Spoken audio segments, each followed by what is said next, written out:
a nebula of dreams and lore. Uncle Chunk's got tales galore. With the mighty beard, a hammer strong. Pop culture legends where we belong. Chunkcast roars like a cosmic storm. Movies, comics, games, we transform. Oh yes, by the might of Mjolnir, I am king of this realm, Uncle Chunt. I hope you all been great ones to you and yours. Thank you for including me in your day, and hail, welcome to Chunkcast. Yes. Indeed, so here we are another Sunday evening doing another Chunkcast. We've had quite a bit on this week with the Game Awards and the Supergirl teaser trailer, if you want to call it that. I mean, how long a teaser trailer is getting now? When a teaser is 2 minutes, when most trailers are about 2 minutes. You know, like, I don't know how they work all this stuff out in Hollywood. Whatever. So yeah, tonight I just want to talk about the Game of the Year, Game Awards, and the highs and lows of that and what I thought of it. I have some observations that I just want to discuss, and just my thoughts around Supergirl and just other things, right? So hopefully you've all been well, and it's been a week. And I will thank you off the top of my head to all those people that have turned up to see Kujibah and Harold episode 1 and 2 over on the Koala Inc. channel. I really appreciate it. I thought it was going to get 0 views, you know, but it's got double, if not triple digits, and I'm happy with that. That's amazing. And you know, I'm pretty stoked. It's just cool to know that people are checking it out, and I'm seeing the views like just getting up, creeping up now and then each day. And extra subscribers over that channel. It's got over 100 subscribers already, which is awesome. You know, I didn't expect that at all. So thank you very much.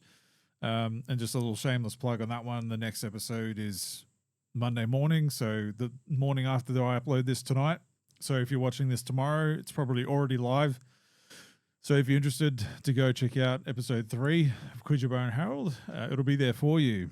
And then there's, if I can do the math, 6 episodes left, so 6 weeks left, and yeah, I'm looking forward to seeing what everybody thinks as we progress through that. So thank you, and thank you very much. Cool. All right, I just want to talk about some games. I've actually been playing games. Funny that it just I'm between games, and when I say between games, it's like months in between, months in between when I start one and go back to it. So the wife and I have been playing a bunch of Monster Hunter Wilds lately. Like, we picked that up on sale just recently, and we're finally playing it. It's all right. It's kind of more of the same. But it feels very accessible this time, and we had some fun with it. We've kind of stopped playing it for a bit. I don't know why. We just kind of we just stopped playing it. But we're playing other things, so that's fine. I actually went and finally started Gotham Knights, and I'm really having a good time with that. I remember that game not really getting much positive fanfare when it came out, but I think it's a pretty solid game. Like, it's not shattering my world or, you know, lighting my fire or anything like that, but I like it. Like, it's kind of right in the middle of, okay, this is what I thought it was going to be, and it's good. It's very pretty. The combat feels good. Traversal feels great. I started playing as Jason Todd, Red Hood, at the start of the game, but I've swapped over to Nightwing for a while now, having a good time there. And I like kind of sneaking around and just get back into that Arkham world. I know apparently this one's not in the Arkham verse, but in my head canon, it is. Like, the Suicide Squad, man, honestly, like, Suicide Squad, man, like, if you've played that, it doesn't fit. It just does not fit in that Arkham world, but this does. But I don't know how the narrative that the studio, correct me if I'm wrong, if they changed their mind after these games came out and said, oh no, actually it's all in the universe. I don't know, but I think the natural progression, this game fits. So when you get to Arkham City and then Arkham Knight, this Gotham Knights seems to be the most logical continuation of that story. You know, if you can weave in some timey-wimey stuff in there and then reset some canon or whatever. But anyway, having a really good time with it. It's kind of scratching that itch where I was playing Spider-Man 2 not too long ago finally, and really enjoyed that game. So I've had that superhero, like AAA title itch to scratch for some time, and this is doing it for me. So yeah, I've actually played some of that this afternoon. And yeah, I intend to, after this, I'm going to finish the Arkham Shadows on MetaQuest. That is awesome, by the way. I only played like an hour of it, but it's really, really good. So I'm looking forward to going back to that. Just get some Batman and DC stuff in me. Yeah, so speaking of DC, it's probably like a really good segue if I don't stop rambling and talk about the Supergirl teaser trailer. So let's go. Let's just do that. Yeah, let's do it.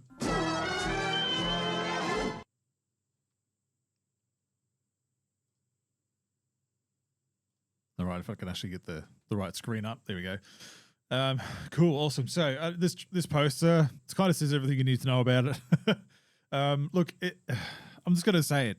The trailer itself, this movie's not been directed by James Gunn. It's not written by James Gunn, but it sure as hell feels like a James Gunn movie, right? And look, I have my preferences, and I made that very clear last week, and on TikTok and YouTube Shorts, and I got some responses about my preference for the Snyderverse, and I hope they restore it. Hashtag restore the Snyderverse.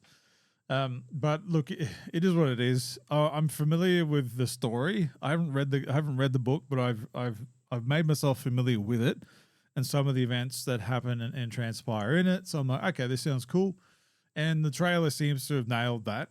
Like I don't think it's following it to a T, but it feels like what I've heard or read about that story.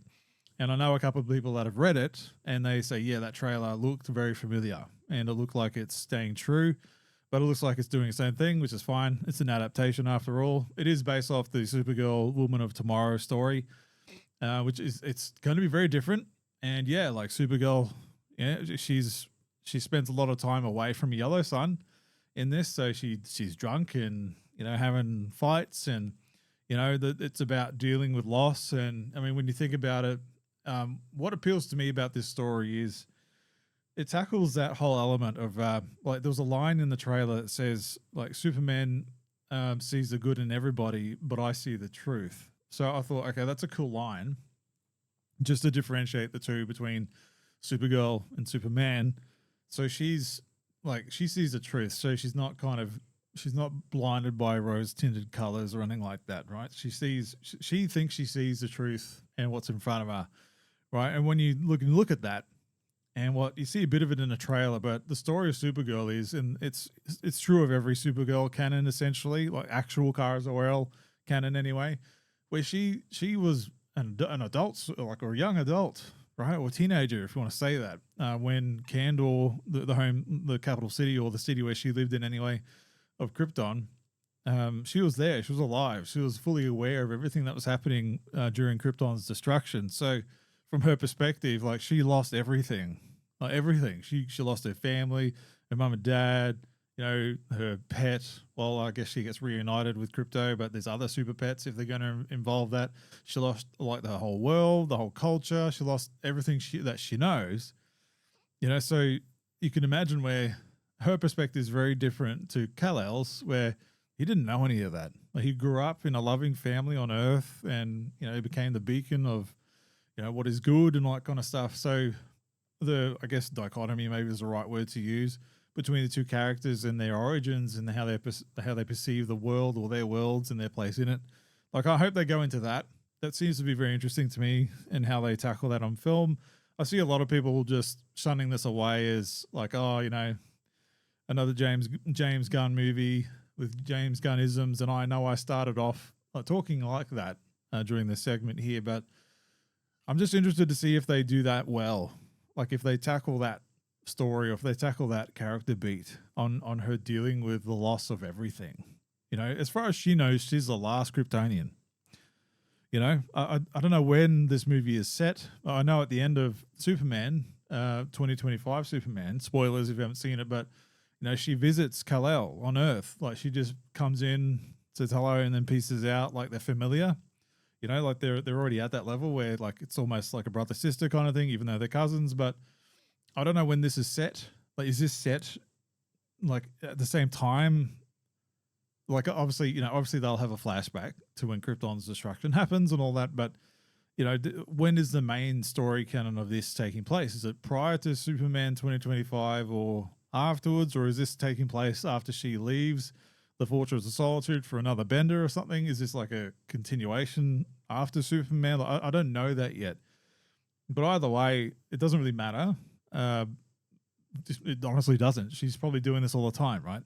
And I know there's some commentary about, oh, look, you know, this is how we're depicting women now. Like, oh, she's strong and independent, just getting drunk and all this kind of stuff. Like, okay, so just calm down a bit, you know, settle down. This is just it's a superhero movie, right? But it tackles something that honestly, like, you know, just, I don't want to get too real with it, but if like, imagine what happened, like if you lost everything, like what would you do? If you just lost your whole family, your whole world, you know, your culture, you don't know anyone or what your place is, you know, what are you going to do?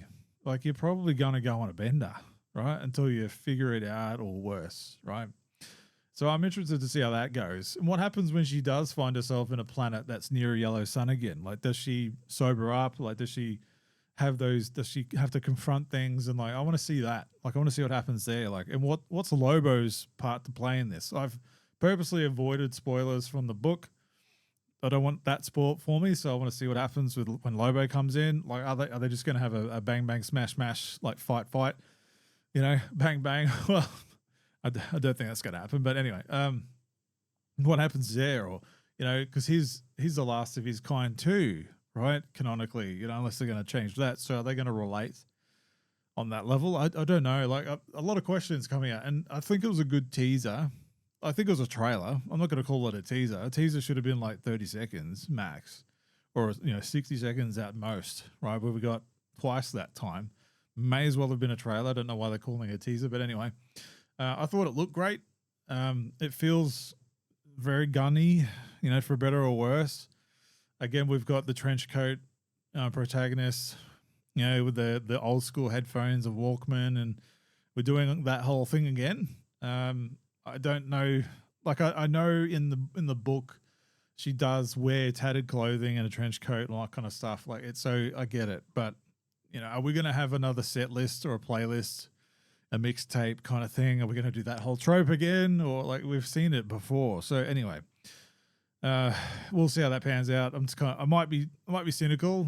Maybe I am a bit too cynical and rolling my eyes at it. I think it's going to be a good time though. Like the action scenes that they had in the trailer, and her flying around, and her suit looks awesome. Oh wow. Like, she just, when you see the suit, when she's just there in her suit, it just looks like, oh shit, like, okay, that looks amazing. That's Supergirl. Damn, she looks the part. She looks awesome. All right, and even got the knee high boots and everything. I think it looks awesome. Like, they didn't shy away. Like, it looks very feminine, and it's refreshing. There's a skirt, you know, like, oh, happy days. Like, let's femininity, amazing. You know, that's great. Let's not shy away from that. I think it's a good thing to celebrate. Yeah, look at that. So anyway, I'm looking forward to seeing this movie. I hope it's going to be awesome, and I hope it enriches Superman 2025. Like, I have my feelings against that movie, like, for better or worse. And I talked about it last week, so I won't repeat myself here. And I haven't really been around to review the movie, so I'm not going to waste my time. I mean, if anything that should lend to you like what I think about the movie, it didn't make me want to jump on here and talk about it and review it and stuff. Like, I was like, you know, like, it was cool for what it is. It felt like a comic book movie, a Superman comic book with Silver Age edge, you know, and it's not really me. But anyway, I enjoyed it for what it was. I think there was too many characters in it. I wish it was more of a focused Superman story. But anyway, say no more. Yeah, look, I'm looking forward to it. We'll see. I'm still leaning on the restore the Snyderverse angle. I'm gonna flog that dead horse. Hey, look, it worked for us before. Maybe it can happen again. I know I've had a couple people tell me just to like stop.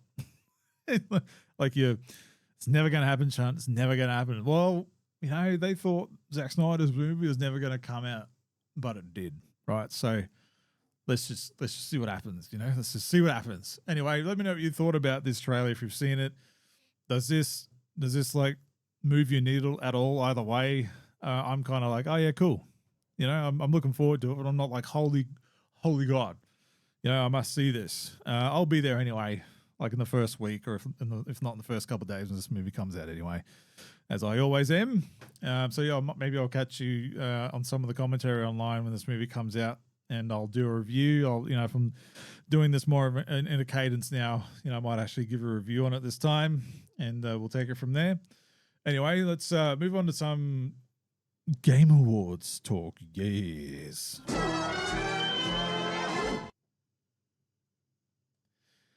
Excellent. All right, so I'll just start here. The game of the year. Spoilers if you haven't taken time out to watch it back or get caught up on the news yet. But Clair Obscur Expedition 33 just slaughtered. It was a bloodbath. This may as well have just taken every award in the show.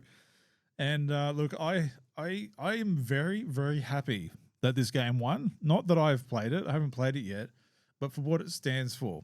So for those of you who are unaware, this is an indie game, and it's done more than any of the big publishers and AAA studios have done in recent years. If you've noticed in the last few handful of years of the Game Awards, indie games have won Game of the Year, or smaller games. I'll say smaller games have won the Game of the Year, and you keep seeing year after year after year for the last 5 to 10 years the same slop that's thrown our way, and we're expected to play it and enjoy it, and have all of the money thrown at these publishers and developers, and more and more and more, right? Live service games, microtransactions, DLC that's planned, content that's removed from the game to sell to you later, all this kind of slop, and just padding. Like, these quests that'll pad out the game that don't really mean anything. But so here, like all that kind of crap that you all know, like Ubisoft games essentially modernize and standardize that approach of gaming, and I hate it. Like, it was good for a while. Like when you go back to the 360 and PlayStation 3 era, it was like, okay, cool, this is great. There's a lot of content here. But they did it in a way back then where it didn't overstay its welcome. So for those of you who don't know me very well, but like I like Norse mythology and Viking stuff, I don't want to get too far into it. It's part of my family heritage for that part of the world, and I've got a Mjolnir around my neck and an arrowhead and all that kind of stuff. I really enjoy that. So when, I am of that, or is what I'm saying. So when Assassin's Creed Valhalla came out, I was very excited because yeah, cool.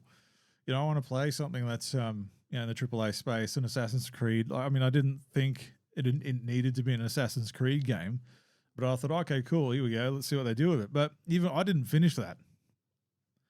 I thought, yeah, hell yeah, this is going to be right up my alley. I love the art style of it. I love the mood it was setting. I liked Ivor and the whole world that they were building and stuff. And I had the statue, and I still have the hidden blade gauntlet for this one that my wife got me, and I was right into it. But then they took me right out of the game when you start doing some Asgardian missions, and like I was right in the middle of getting to know this story that was unfolding before me with Ivor and the world, the characters that he was getting to know and the quest that he was on, and all of a sudden you go into this meditative state, and you're on Valhalla in Asgard, and sorry, not on Valhalla, you're in Asgard doing all these side quests and stuff, and you have to do them to progress the story. And I was like, okay.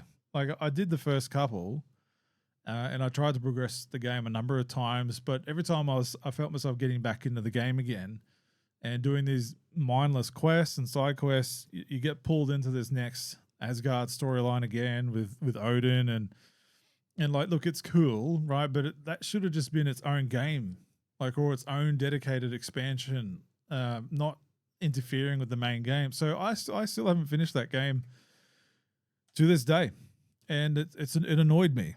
It really did. There's such a thing as too much, right? Let's just give the players a well-rounded experience and story in that world and those characters, instead of branching out to overarching totally separated stories and padding it out. And anyway, it didn't fit, and it is what it is. And there's a number of expansions for that game as well that I'll never probably get around to, because I was like, man, you didn't deliver it to me in the way that I think made sense to me, and it took me out of the whole experience. So when you have a game like Expedition 33, which, correct me if I'm wrong, I did look at this beforehand, but I have been keeping an eye on this game. It's on my wish list, and I will be picking it up because it looks amazing. And obviously now, with all the accolades, like it definitely has left a mark on everybody. And I will play it eventually. But from my understanding, a lot of ex-Ubisoft employees work at this dev, from what I'm aware, which is a big middle finger to that company, who is a problematic company anyway. But I just thought that was hilarious that this little studio, 20 to 30 people have made this game that looks like it looks very impressive. Like it looks insane. Like some AAA games don't even get this kind of fidelity and graphics and art style and just like care. And like you can tell it's been shaped by people who loved this or love this. I'll say it in present tense. You can tell like it, how there's some games like Valhalla, right, for argument's sake, or Assassin's Creed Shadows, where it's been built by committee and everybody wants to put their own thing in there and like, let's put this in there. Let's just expand on this. Let's throw this in there. It has no place in it, but it's going to be cool. Like, let's just do it, right? Like Assassin's Creed Shadows has a friggin' Attack on Titan mission. Like, why? Assassin's Creed Origins has a Final Fantasy 15 crossover mission, and that took me out of the game for years. I played that game at launch, and when I got to this mission where I met the villain from Final Fantasy 15 and I got a chocobo instead of a camel, it took me right out of the game for years. I think it took like 5 years or something for me to go back and finish the game because I was like, okay, you just killed it for me, right? I hate that. I hate it. I really do. Just give me an experience. Just let me live the world, right? Where I think this is just exactly what I'm looking for. And it's a turn-based RPG apparently, right? Everybody said that genre is dead, but here it is, winning Game of the Year, right? So happy days. I like turn-based RPGs. I like them, particularly when they're done really well and it's not overcomplicated. So I'm very looking forward to this. This gives me a lot of Lost Odyssey vibes. I loved Lost Odyssey. I think that's one of the best RPGs I've ever played. That story was incredible. I don't think it might get made these days, but I think that game was incredible. I would love a remake of that. I know I've got it. I can play it via backwards compatibility already, but I just think that game, it's something. If you haven't played it, go look it up. Go look it up. That and Blue Dragon, both excellent RPGs. So yeah, I will be picking this up. Very much looking forward to it. But yeah, I just wanted to give this a bit of spotlight if you haven't heard about it, and just hear it from myself as someone who hasn't played it but has intention to buy this game, because I want to support that studio for what it stands for. And it's also a good game that I actually want to play. So I'm not just going to spend money, meaninglessly. But if you like a game that's made with love, right, that doesn't have a game made by committee, that isn't ran and directed by like shareholders or people that aren't really directly involved with the game, which a lot of games are these days in the AAA game space. Like the vision is often lost to algorithm and data-driven decisions and demographic-based decisions. Like I hate that. It's killed gaming. But if you look at this as just a well-rounded vision, a story, go support it. Maybe if you haven't played turn-based RPGs before, but maybe this is the one that really goes, it makes you understand and appreciate that kind of gameplay. It's something different. A lot of the Japanese-based RPGs, I've moved away from turn-based. Oh man, I'm trying not to sneeze. I've moved away from a turn-based combat mechanic and gone more like real-time action and stuff, which, like, I get it. It's more accessible and Western, right? Westernized, which is basically why they've moved in that direction. But there's something to be said about the turn-based strategy type gameplay. You can take time to think about what you're going to do and just like live in that combat moment for a bit longer and just like think ahead a bit. Like, okay, if I do this, then my turn next is going to do this, and then the villain might do that. And like, I like that. You can take your time with it. You don't have to feel rushed. Like Final Fantasy VII remake, I love that. That was amazing. But I did find myself sometimes where it was like hold attack to win. Like I played through the story and I would get through a combat and I didn't really feel like much of a strategy to it. Like it was just like hold down attack and hit that thing until it dies. And I'll heal or something, and then, oh, okay, I've won. You know, like it just felt a bit like that sometimes. So anyway, I'm going a bit off tangent here, but anyway, well done. Well done to this studio. Well deserved, I think. And I've been saying this for a long time. I want the pendulum to swing back the other way. Like live service games, you're done. Live service games, always online games, like all that kind of stuff, you're done.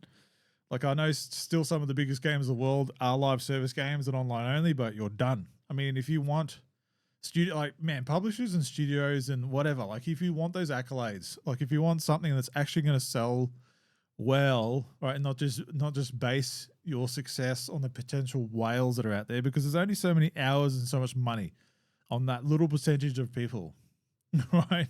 We've seen plenty of games come and go that try and do the next best thing or the next best, you know, hero shooter or next best Fortnite light thing or whatever, and they die. You know, they die in a whimper. Like you don't hear from them ever again. Whereas games like this, where it leaves a mark and it leaves a stamp on it, and like, okay, wow, it makes people go, damn, right?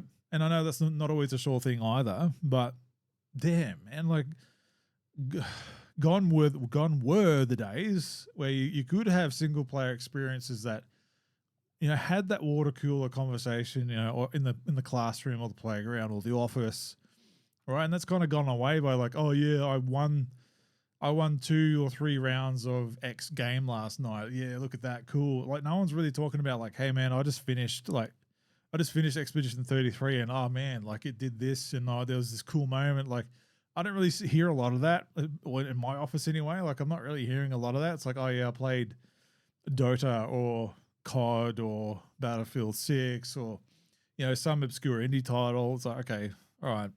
But anyway, I just want the gaming space to go back to more. This is just my self-bias, I guess, coming through here. I want more of this, right? Astrobot won last year, and that was awesome. I felt the same thing. I'm like, well, yeah, you know, make a good, solid platformer game that is endearing, that everybody loves, and it's good that it wasn't Mario, right? And it won Game of the Year, and I'm still waiting for that to go on sale because I want to buy it. I'm sure as hell not paying $130 for it, Australian. But I want to play that, right? And what was the game of the year before that? That was it was a 2-player game. Oh man, it's on the tip of my tongue. It's not Split Fiction. It was the other one. It Takes Two. God, that was awesome. That was awesome as well. More of that. So there was a couple more games like that have come out that my wife and I have played, and those have been great experiences. So I'd rather play games like that with my wife, like a single player / co-op game, right? That we can play together, or split screen or system link or whatever.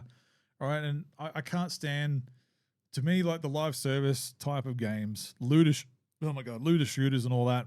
Like it just loses me. I'm not interested.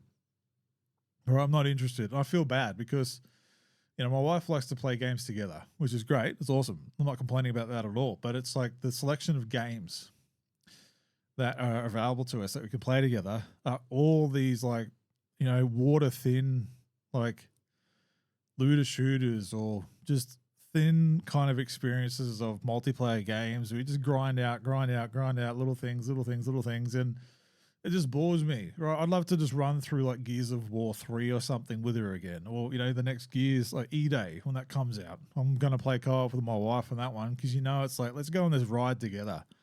So we don't need to like grind out 100 hours. And anyway, I'm old man shaking fist right now. But anyway, well done. Well done, Claire Obscura, Expedition 33. Can't wait to see what your next game is. And this is their first game they've ever shipped, by the way, right? It helps when you have the pedigree of experience that these guys have had. And when, like, if you look into where all these people have come from, they're definitely talented people and they know what they're doing, right? They know what they're doing clearly. So yeah, look, if they do, I don't know, Expedition 34, I don't know what the next game is going to be, but if it's different than this, I hope they don't go too different. You know, I hope they don't get bought out or something. You know, some overlord buys them and then starts dictating, you know, what kind of game they need to make. Like, make another Souls-like game with microtransaction elements. You know, like, God, please, let's not do that. Anyway, so yeah, let's move on to the rest of the Game of the Year talk. There's quite a few things in here I want to just highlight.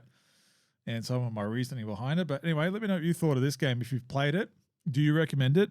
Are you okay with this game winning? Some people are like, what the hell?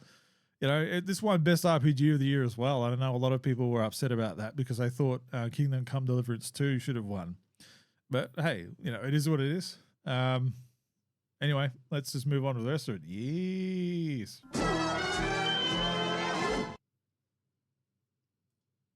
Excellent. So I have this list in front of us right now.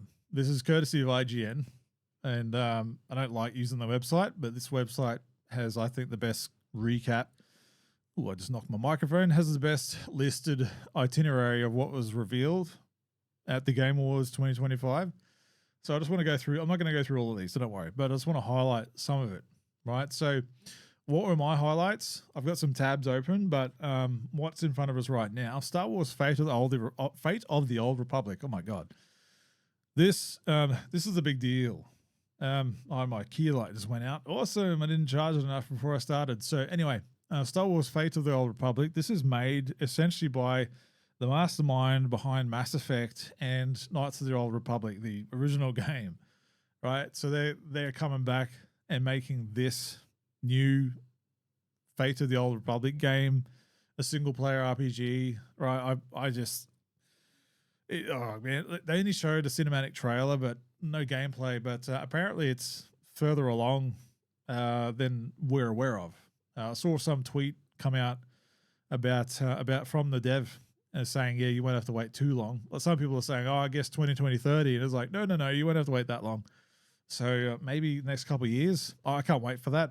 I think this is going to be a big, massive deal. Next comes out. Very much looking forward to it. Mega Man Dual Override. I thought that was nice to see. It surprises me that Capcom have done nothing with Mega Man for a long time.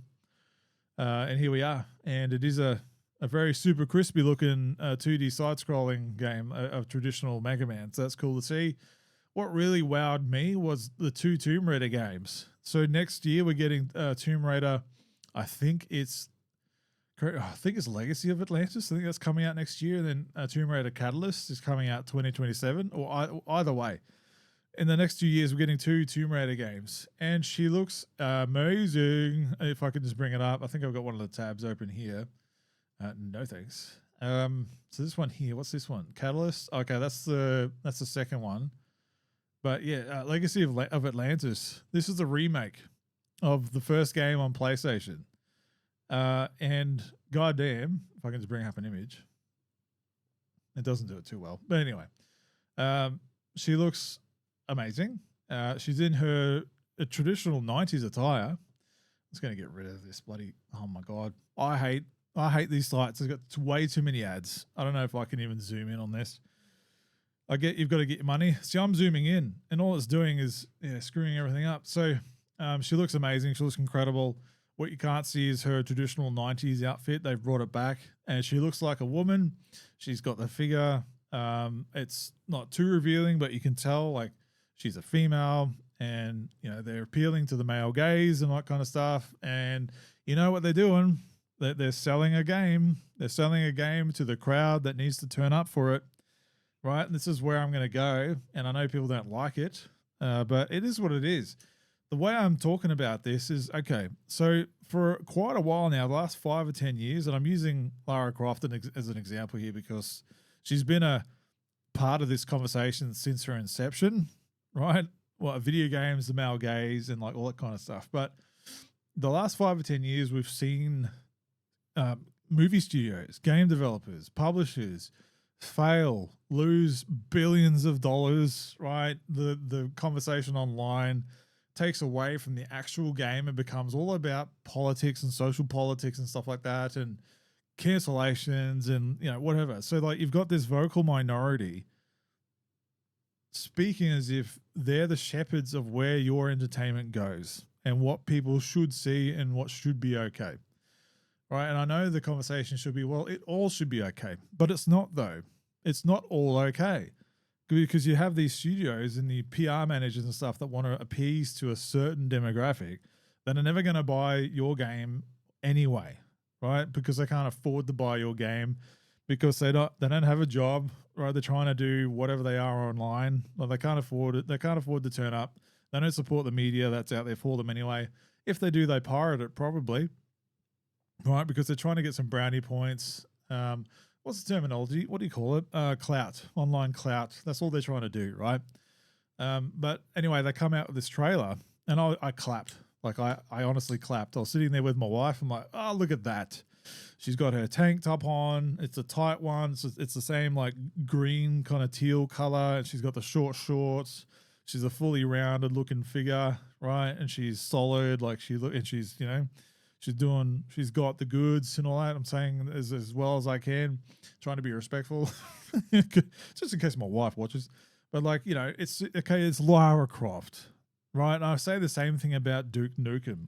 Look, Lucas from the Aussie Games Experience sent me this Duke Nukem bust, right, way back when, and I've had it on my desk ever since because I love Duke Nukem. I think the character of Duke Nukem is hilarious, right? I'd love to see Duke Nukem be brought back in his full Dukeness. By the way, like people will say, "Oh, that toxic masculinity should die and remain dead," but so what? Like he's a certain type of dude. I'm not saying everybody it needs to be Duke Nukem, but there's something to be said about the masculinity of this guy, where he's big, he's strong, he's muscular, he's very macho, like he's a strong male, like he's a, you know, like he's funny, he's confident, whatever, like he likes women, like so what, right? I think it's hilarious. It's a caricature of masculinity. Right? No one sets out to be like, hey, you should be like Duke Nukem. Like, no, because you'll be an asshole. No one wants an asshole, right? No one wants to be this kind of guy, right? But I'm sure as hell people want to look like him. Like he's a friggin', you know, he's super strong, super fit, clean cut. You know, he's very confident, good to the ladies, all that kind of stuff. And he shoots a lot of guns, right? He kills aliens. Like, it's pretty cool. It's pretty fun. And he's got a lot of one-liners that are awesome. You know, he's a dude. He's a bloke. Hilarious, right? Same thing as Lara Croft. Yeah, she's an adventurer. Yeah, she's a go-getter. Yeah, all that. But she's also gorgeous. And she's got a full-figured body, right? And she's not showing it off like it's... she's not wearing a bikini or anything like that. But she's displaying her feminine aspects. And that's awesome to see. Blokes are going to want to play that game, right? I want to play that game. I think it looks awesome, right? She doesn't look like a man, which is great. Right? I'm probably going to get in trouble for saying that, but I don't really care. Like, it's my opinion. I want to play this, right? I really liked the reboot, by the way, when she crashed on that island and, you know, she was on full on survivor mode and that was pretty badass, but she still remained feminine, right? She was still likable. You know, she still felt like a character and a real person and she was approachable. And, you know, I played all three of those games, right? And I really liked that character, which is different to the movie that came out, right, in 2011, whatever it was. And she was an insufferable see you next Tuesday, right? I hated it. She wasn't likable at all. You may as well have had Brie Larson play that. All right, so there's a difference there. You get the right character, the right characterization, you get the right voice, right? And you can have a character be super likable depending on what it is, right? But anyways, you saw some announcements lately where you've got the next Naughty Dog game, Intergalactic, right? When you look at this... When you look at this that Intergalactic, whatever it's called, where, you know, you've got another like boss girl, shaved head, smug, insufferable smirk, you know, I hate it. I hate that. I honestly hate it. You may as well have just had a male in that character role, right? Anyway, it's just how I see things. Someone's going to disagree with me. It is what it is. But, you know, I'm tired of like, not talking about it. Like I want to say my piece and have my opinion, and that's all it is. My opinion doesn't speak for anything or anyone. It's just mine only, right? So don't freak out. It's a video game for God's sakes, but I'm just saying what I like. And I was happy to see this, right? Same thing with this next Tomb Raider game. Like, I don't know when this is. Is this a continuation of Tomb Raider or Lara Croft in general? But, you know, she, oh my God. Yeah, I don't know what IGN's doing. She still looks the piece. Like, I don't know if this is an older game or if this is further down. If this is a remake of the first game, is this a story like further down her career or something? I don't know. Like, they just look a little different. That's all. But I could be wrong. But even still, like she looks gorgeous, right? She doesn't look like she's scowling, and she doesn't look like she's an insufferable see you next Tuesday. This looks like she's going to be fun, a fun adventure, right? Awesome. She looks like a woman. So yeah, anyway, enough about that. I just want to continue on a bit on some of the other games that I noticed. So if we go back to this list, Control Resonant, that looked amazing. That trailer looked insane. I thought the first Control game was boring, and I stopped playing it in the first 2 hours. That Divinity trailer looked, again, I'm going to use this word a lot, but that trailer was insane. I thought that was very graphic and violent for, I thought it was a family-friendly event, but not that I'm complaining. It was an epic trailer. It was like, holy moly, what the hell am I watching? Right, and it's made by, was it Larian Studios? Oh, it says right there. Good one, Sean. Larian Studios. So they did Baldur's Gate 3. My wife and I played the hell out of that game. And if it's anything like that, we're going to play the hell out of this game too. Star Wars Galactic Racer. I'm all over that. I thought it was going to be a new pod racer game. To my dismay, there are other vehicles other than pod racers in this. But I need to see more confirmation that pod racers are actually in it, because I want to play a pod racer game. I bought the HD re-release of the episode 1 pod racer that came out. That game is still amazing. It still plays just incredibly well. But I would love like a modern one that looks like 4K, realistic, and all that kind of stuff. Like, give it to me up my bum. Decrepit, I can't remember what that one was. I think it was just another like first-person gory-looking game. Blah, blah, blah. Guild Wars 2, I can't believe that game is still going. I think my wife is excited to see that Solasta 2. I don't know about that game, but she was excited, so that's fine. Pragmata, I'm going to skip on. Doesn't look like anything I'm going to be into. Bradley the Badger looks awesome. I'm going to play that. You know, I love the mascot platformers, right? And this one looks like a lot of fun. It kind of gave me vibes of Conker's Bad Fur Day, where it tackles some like pop culture elements as far as referencing existing big game franchises as you're going through these levels, you know. And watch the trailer, you understand. I don't want to spoil it too much, but it looks like a lot of fun. Stupid Never Dies. I cringed very hard at that trailer. I hated it. I just couldn't wait for it to finish. I'm definitely not the demographic for that one. I think I'm way too old for that. That thing, whatever it's doing. What's next? Four Loop. That they tried to make that out like it was a big deal. So you got the people that are making with Left 4 Dead. It's the new game with J.J. Abrams, and it's just like another extraction shooter, I guess. But it's not zombies. It's something else. I don't know. I just like yawn. We've done that before. Much like this other one up here. John Carpenter's Toxic Commando. The trailer itself called itself out saying, you know, yet another effing zombie game, which is essentially just Left 4 Dead. Well, not really, but a World War Z kind of game, if you know what that is. Blah, blah, blah. What's the rest of it here? Covenant of Chicken Foot. I guess I think that was interesting. I think I remember my wife saying she was keen to play that. I can't remember what this one is. 2XKO. I can't remember that. I think that's the League of Legends fighter. Yeah, I'm not interested. Resident Evil's not my thing. I watched my wife play it. She'll be playing the hell out of that, so I'll just watch her play that. What else is on here? Warlock. My wife's going to be excited for that. Warlock Dungeons and Dragons.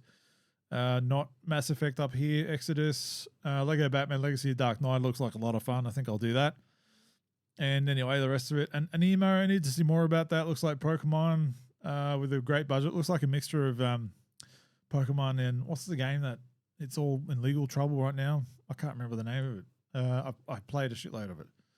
Someone watching this, if they're still watching this, is yelling the name at the screen. Anyway, Diablo 4 was boring as hell, but that trailer looked incredible. In the Paladin class, I'd love to try that, but the game's boring as hell, so I'm not going to do that. 007 First Light, I'm going to play that. It looks amazing. It's good to see a game that's like a male protagonist that looks like a man. I'm going to play that. And he's just, it looks like there's no issue with him being a man as well, which is good. In that one, No Law, that's another one I want to talk about in a tick. What's the rest of this? Total War, Hammer, 40K. Man, oh God, I wish I was in that realm. They've got so many Warhammer games. You'd never run out.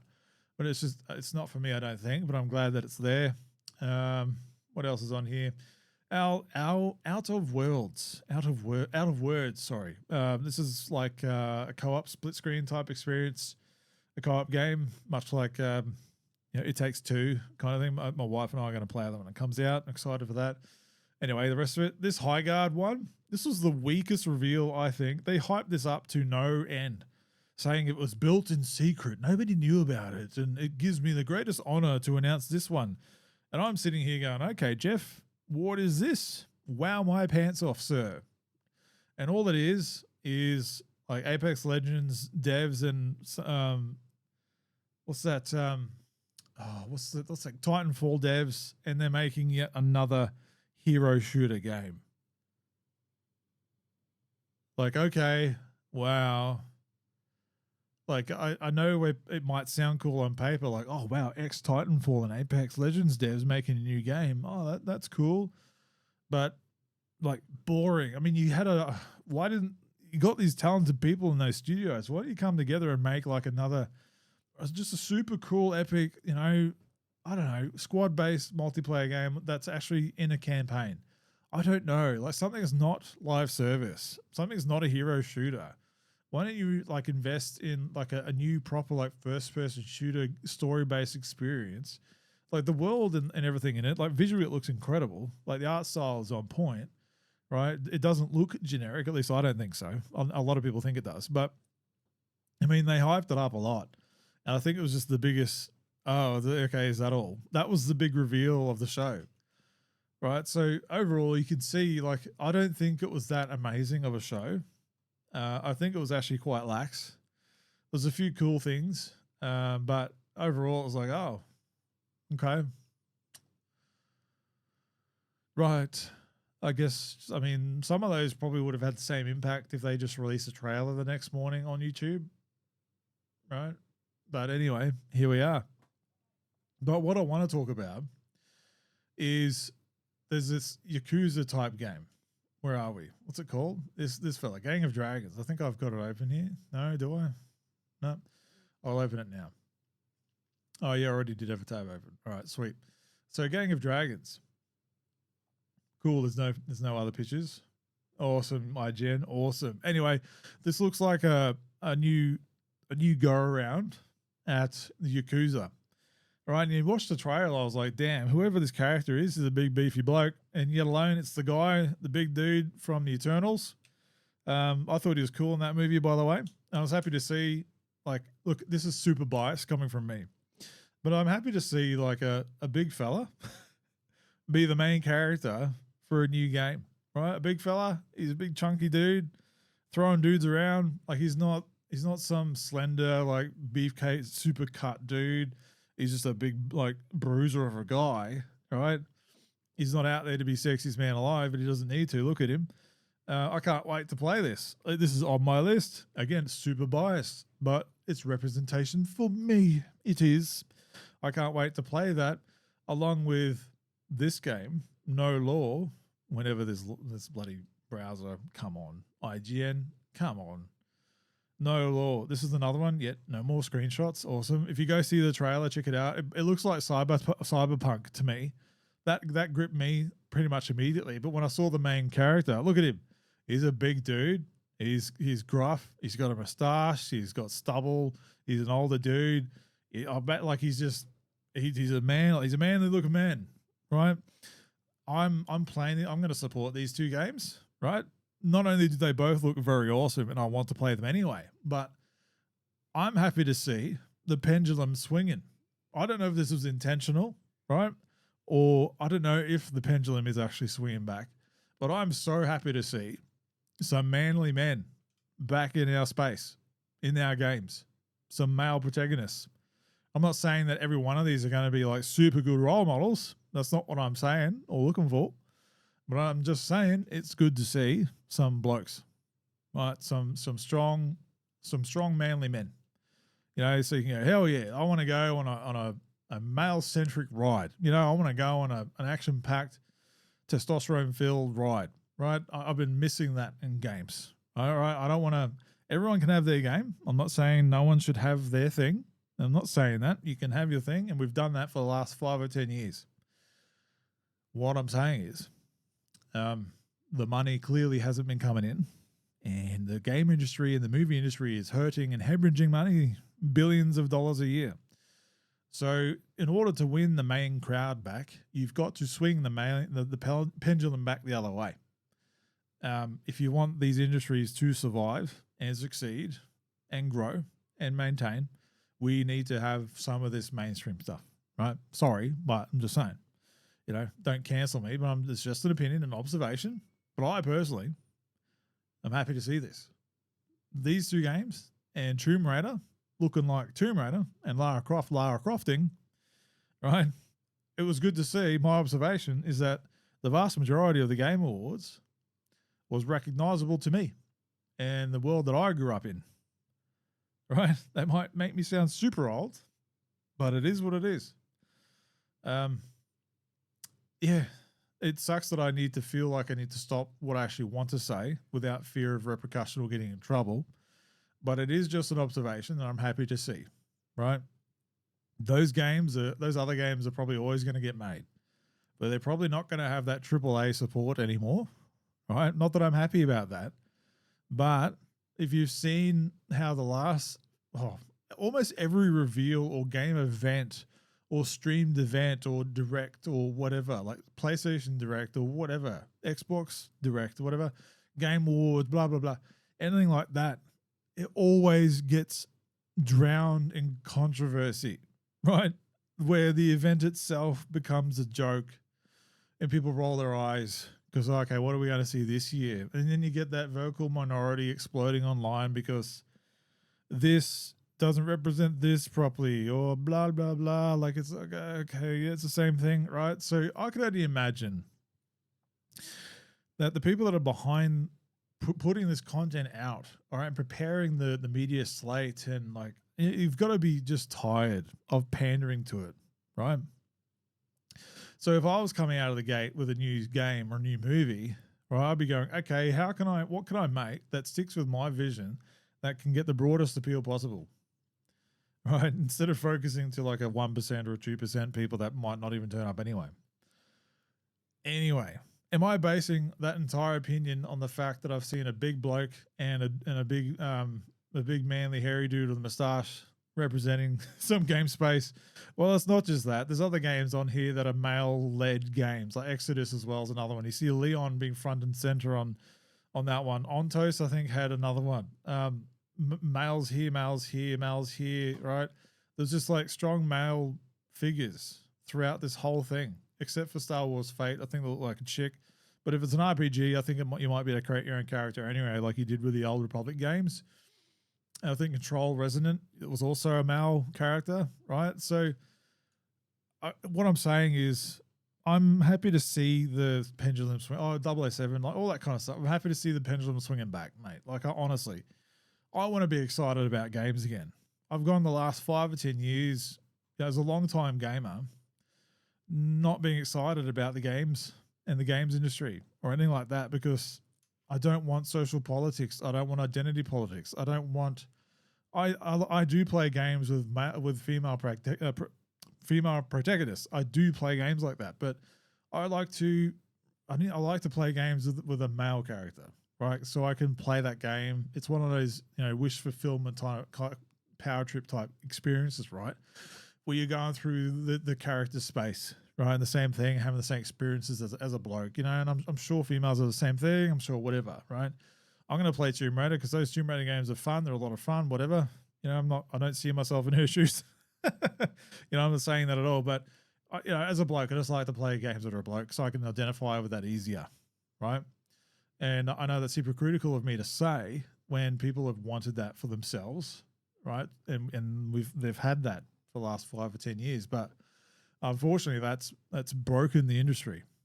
It doesn't bring me joy to say that, but it's broken the industry. The facts are there. The numbers don't lie. It is what it is, right? I'm not trying to be mean about it, but that's just the reality, right? And I'm allowed to be happy by the fact that some games are being made now that appeal to me, right? And that should be okay as well. So you can't get mad at me for being excited about that because I'm going to see myself in these games. Like you've been, you or the majority of you, this comment appeals to, have seen yourselves in games, right? But I'm not going to go out there searching clout for this. I'm not going to go online and saying, oh, I feel so seen. There's a man on the screen again. Like, no. I'm just like, hell yeah. Give me that friggin' action game. Hell yeah. Like, oh, that bloke looks awesome. Yeah, I can't wait to play that story. Like, it is what it is. Anyway, might be a hot take for some. I honestly don't care. So, what do you think? I've gone off on a tangent there, but I think it's worth saying, or I feel like it was worth saying. I wanted to have my piece out there to speak to that element of what I felt when I was watching this Game Awards and what I went away with. Right? Yeah, it was pretty boring overall. Not really many major reveals. But did I walk away at least with a handful of games that made me go, damn, I can't wait to play those? I sure did. Right? And if that's all that it's there for, then they did their job. I think maybe next year will be that year where you'll start seeing like holy shit drops, right? It doesn't help that this year is hampered by the fact that we've had multiple game studios closed over the last few years and tens of thousands of people getting fired, right, across the industry.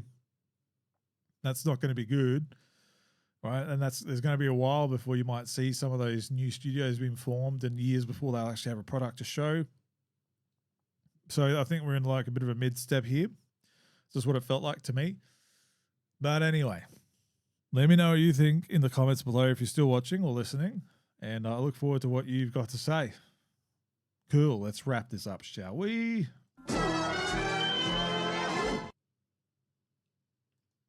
Yeah, okie dokie. All right. So I've said my piece. As you can tell, I think I'm losing my voice a bit. I'm just going to take a quick sip here before we wrap up. Yes. All right. Signing off for the evening. Really appreciate your time. Really appreciate you hanging around and listening to what I've got to say. Please leave a comment below. I'm interested to see what your thoughts are on this whole thing. Supergirl, Game Awards. What game did you think deserved to win? Or was the game that you like to play? Was it nominated? Just tell me. What have you thought about the Game Awards this year? If you thought it was crap or not, it is what it is. What game are you playing right now? Just tell me. Maybe like suggest a game to me. Like now I'm getting back into playing some games again. My backlog is already painful as it is, but sure, just recommend some games to me. Keen to open my eyes on some stuff. And yeah, we'll wrap it up here and I appreciate your time. Enjoy your Sunday evening or whatever time you're listening and watching this too. Hope your day is well. Thank you for being here. We're almost at Christmas time. I will be doing, what's the date today? It's the 14th. How much time do you have before Christmas? Oh, cool. Yeah, I've got time to do another one next weekend, and I might do a little special Christmas hello or Christmas episode. I mean, no one's really going to give a shit anyway because you're all going to be opening presents, spending time with family, but I'll put something out anyway, maybe. Maybe that weekend. And anyway, it is what it is. I'm just yabbering at this point. Take it easy, and I'll catch you on the next one, and keep an eye out for the next Koala Inc. episode presented Kujimura and Harold story. And we'll go from there. Cool. Take it easy, everybody. Bye.